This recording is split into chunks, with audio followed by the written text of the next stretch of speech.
Merci d'avoir choisi Sumpi Média pour vous informer. Bienvenue à ces 18h. Le Mali, à l'instar de la communauté internationale, a célébré le mercredi 3 mai dernier la journée mondiale de la liberté de la presse. À cette occasion, la Maison de la presse de Bamako a abrité une conférence de presse sous le thème « Façonner un avenir de droit, la liberté d'expression comme moteur de tous les autres droits de l'homme ».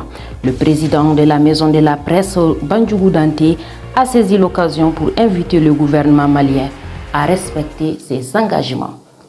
À Tombouctou, les forces de sécurité et de défense du secteur 3 de l'opération Maliko, basée à Niafinké, ont mené dans la nuit du 30 avril une opération au cours de laquelle 2 camions contenant près de 200 motos neuves et des couvertures destinées à des groupes terroristes ont été interceptés à 25 km au nord-est de Niafinké dans la région de Tombouctou. 9 suspects sont aux arrêts.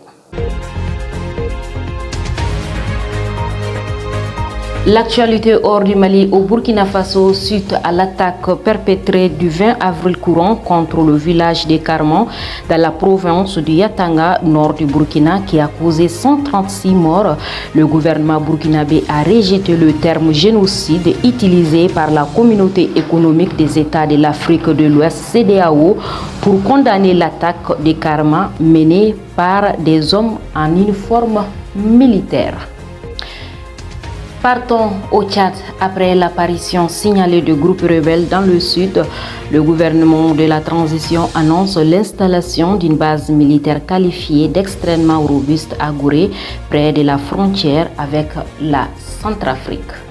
Un mot de sport pour clore ces flashs de 18h. Les Lionceaux battus par le Mali.